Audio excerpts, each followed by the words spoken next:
என்ன செய்து கொண்டிருக்கின்றார்கள்? தூக்கி கொண்டிருக்கின்றார்கள். இந்த பாதுகாப்பு கொடுக்க வேண்டிய என்றால் சட்டத்துறை அமைச்சர் அவர்கள் தூண்டின் பேர் நடந்த இந்த நிகழ்ச்சி ஒருவர் தொழுகை முடித்து இதில் பங்கு பெறுவதா? எந்த அமைச்சருக்கு பங்கு? எவருக்கு பங்கு? எங்கே சென்றது பணம்? ஏன் இந்த அதிகாரிகள் கண்முறை வைத்துக் கொண்டிருக்கின்றார்கள்? எங்கள் அந்நியார் வருகிறார், எங்கள் அந்நியார் வருகிறார், தமிழகத்தின் நீதி வேலை வருகிறார், மக்கள் மன்றத்தின் நாளை வருகிறார், நீதி வேண்டும் நீதி வேண்டும் என்று நீதி கேட்டு வருகிறார், மக்கள் தலைவர் அந்நியார் வருகிறார், உங்கள் வந்து மக்கள் தலைவர் அந்நியார்.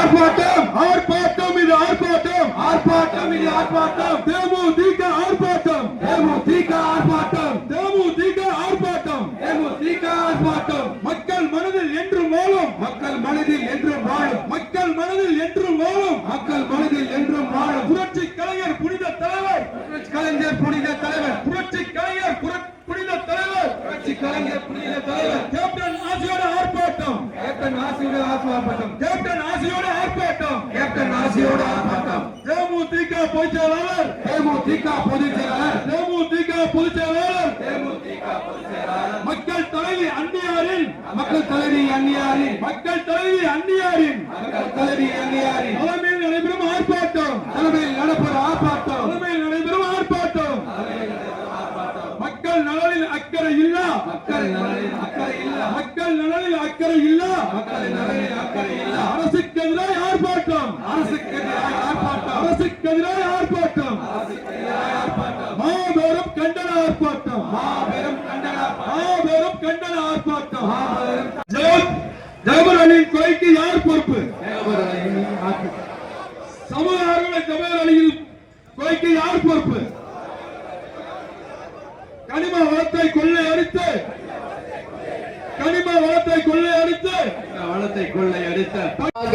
வள்ளல் விஜயகாந்த் ட்ரஸ்ட் சார்பாக இன்னைக்கு இந்த காசோலையை 50,000 ரூபாய்க்கான அந்த காசோலையை அந்த குடும்பத்திடம் இப்பொழுது நான் ஒப்படைக்கிறேன்.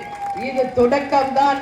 இது எல்லோரும் செய்து அந்த குடும்பத்தை காப்பாற்றுங்கள் காப்பாற்றுங்கள் காப்பாற்றுங்கள் தொடங்குகிறோம். இப்போ இங்க நான் எதற்காக வந்திருக்கேன் கொஞ்சம் யோசிச்சு பார்க்கணும். புதுக்கோட்டைக்கு நான் வருவது இது ஒண்ணும் புதுசு கிடையாது. எத்தனையோ முறை வந்திருக்கோம், எத்தனையோ மாநாடுகள், எத்தனையோ பொதுக்கூட்டங்கள், மக்களுக்காக மக்கள் பணி, இஃப்தார் நோன்பு விருது, திருமணங்கள் என்று எத்தனையோ நிகழ்ச்சிகளுக்காக கேப்டனுடனும் எங்கள் கழக நிர்வாகிகளும் புதுக்கோட்டைக்கு நாங்கள் சந்தோஷமாக வந்த நாட்கள் தான். ஆனால் இன்றைக்கு மிக மிக மனவேதனையோடு மனக்குமுறலோடு இந்த குடும்பத்திற்கு நீதி கேட்டு இங்க உங்க முன்னாடி உங்கள் அண்ணியாக உங்கள் வீட்டு சகோதரியா நான் நிக்கிறேன். இன்னைக்கு நம்ம பார்த்தா புதுக்கோட்டை என்றாலே என்ன? இப்பதான் திருமயம் கோட்டையை பார்த்துட்டு தான் வரேன். எல்லாமே இங்க கோட்டைகள், அரசர்கள் வாழ்ந்த ஒரு பூமி, அறிவாளிகளும் படித்தவர்கள் வாழ்கின்ற ஒரு புதுக்கோட்டை. புதுக்கோட்டையில் இருந்துதான் நம்ம நாட்டுக்கு அதிகமாக மிலிட்டரிக்கு ஆள் எடுப்பதும் மிலிட்டரியிலே பணி பெறுபவர்களும் புதுக்கோட்டை மாவட்டத்தை சேர்ந்தவங்க தான்.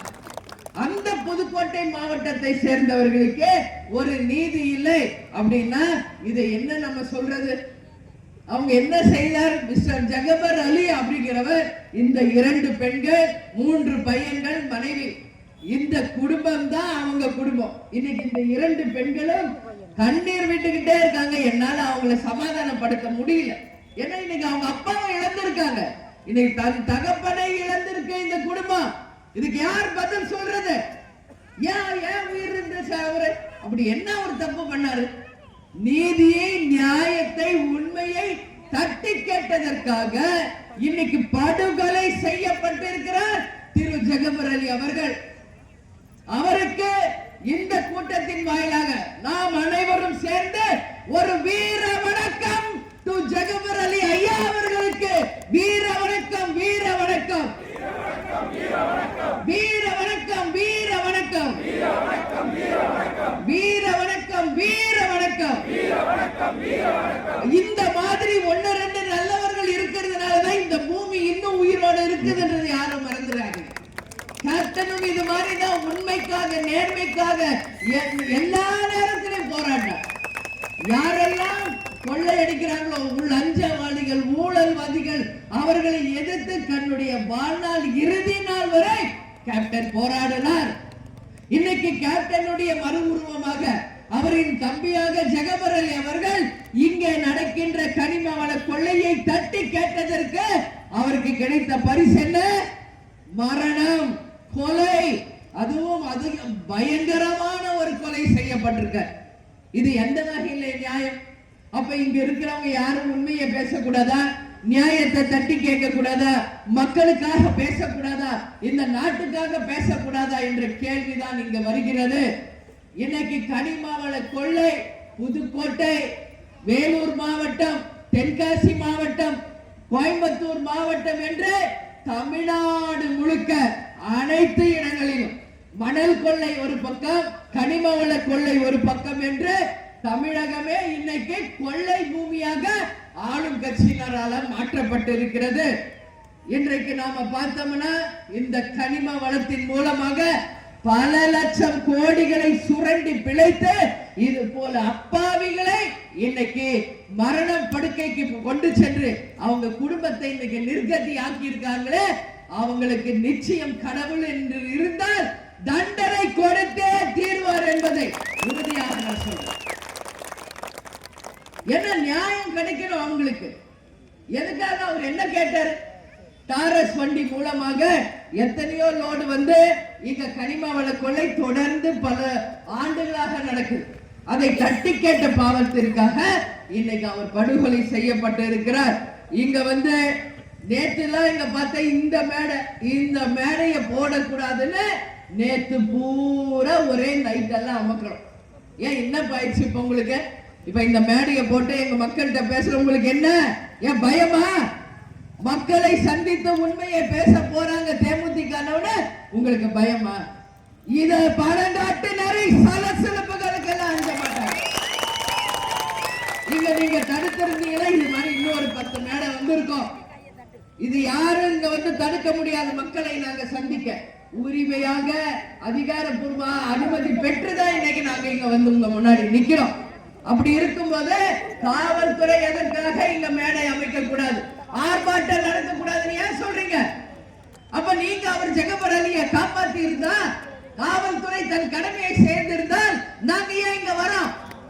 உங்கள் கடமையை கொண்டு காவல் அதிகாரிகள் முதல் கொண்டு பல முறை சென்று மனு கொடுத்தார், பல முறை சென்று கம்ப்ளைண்ட் பண்ணார்.